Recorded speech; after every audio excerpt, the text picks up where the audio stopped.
we are going to discuss a riddle wrapped in an enigma. We're going to discuss a man who was crowned King of England and ruled for a number of years, but spent no more than a total of 6 months in England during the whole time he was king. We're going to talk about a man who was possibly the most well-known sovereign in the history of England, and yet he couldn't speak English. As a matter of fact, prior to him and his father, people talked in terms of the King of the English, while after his father and him, they referred to the King of England. So, but he couldn't speak English. We're going to talk about a man today who was fiercely loyal to the women in his life, especially his mother and his sister. Not quite as loyal to the men in his life, including his brother's father and his sometime ally, the King of France.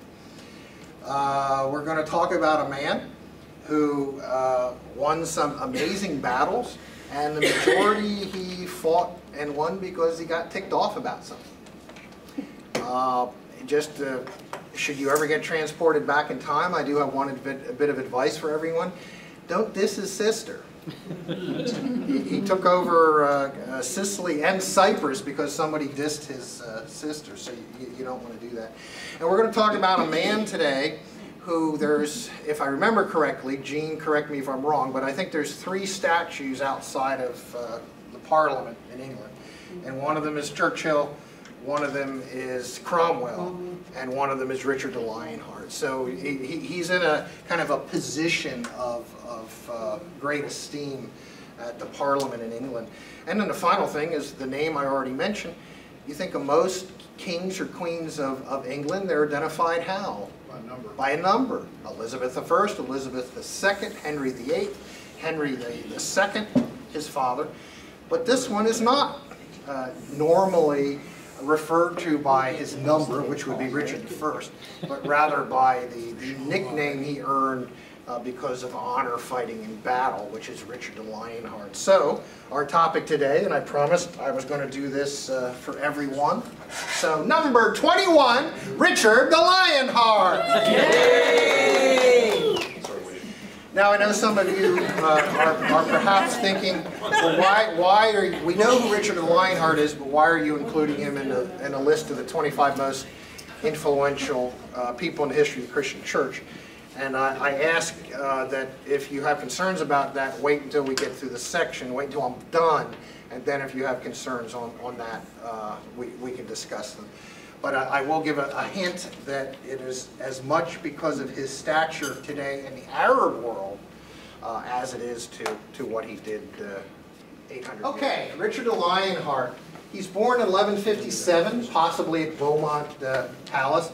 I get a kick out of, I read different historical accounts about people, and one account says that somebody was born in this year, and another account says he was born in this year, and neither of them allow any confusion or possibility of the other being correct. So he may have been born at the Beaumont Palace. 1172, he's made Duke of Aquitaine. His mother is Eleanor of Aquitaine. And this is a good point to mention for those of you who have sat through these courses for 5 years. There are all kinds of connections that come into view on this topic. I remember just several months ago talking about the Empress Maud and the First English Civil War between Stephen and the Empress Maud. And she was the granddaughter of William the Conqueror, whereas Stephen was somebody's second cousin on his Uncle Elmo's side or something. I mean, there's no question that the granddaughter of William the Conqueror should have been the Queen of England. But after the Civil War, the deal they made to stop the Civil War was, okay, Stephen, I'll let you remain king, but my son becomes king after you die. And they kept that bargain. That son became Henry II, who's the father of Richard the Lionheart, and who is the husband of Eleanor of Aquitaine. Henry II, if you ever saw the movie Becket with Richard Burton and Peter O'Toole, or you ever saw the movie The Lion in Winter, Peter O'Toole played Henry II in both of those. Patrick Stewart played Henry II in a more modern version of The Lion in Winter. But if you recall Becket, You'll recall that Henry and his wife didn't get along very well for a long time, and all they did was snipe at each other. And the children, their children are depicted as kind of whiny and weak-kneed and entitled and wanting everything given to them. Well, next time you see that, just remember that one of those children becomes Richard the Lionheart, who's far more famous than his father is. So a lot of connections there. So his mother is Eleanor of Aquitaine. Before he is 20 years old, he is made Duke of Aquitaine, which is a nice job. Half of France, yeah. I mean, Aquitaine was half of France. Right. Half of Plus France. his mother was, before she married Henry, was the queen of 1173, the first of what will become several revolts against Henry II, does not come from competing earls or dukes in England, but rather from his son and his wife. So in 1173, Richard and his brothers revolt against their father with the full support of their mother and also the French king. So that's just the first time they revolt against their father. He's only 16 at that time, can you imagine? Isn't that something? Now, he wasn't necessarily the leader of the revolt, but he was part of it. Can I imagine a 16-year-old teenager revolting against his father? Yeah. It's just, No. normally they don't use swords. And, Only because they're not related.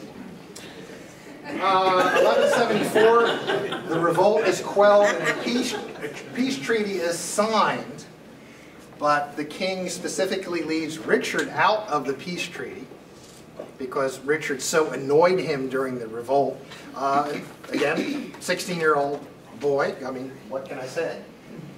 So Richard had to come to the king one-on-one and beg forgiveness for revolting against his father, and his father magnanimously granted that forgiveness. I believe that is the last point in Richard's life that he ever asked anybody, ever said, "I'm sorry" to anyone. 1180 to 1183, Richard again revolts against his father, and an interesting thing happens around the same time. Richard's older brother dies, and guess what? That puts Richard first in line for the throne. History would have been completely different. Western history would have been completely different if his older brother. Let's see, 1187, Richard allies himself with Philip II of France, and this will be a lifelong friendship and competition. Bryant was talking about that friend he had as a kid, and they would play baseball together one day, and then they throw rocks at each other the second day. That pretty much describes the relationship between Richard and Philip. This is actually sometimes referred to as Philip Augustus of France, so it's the same guy.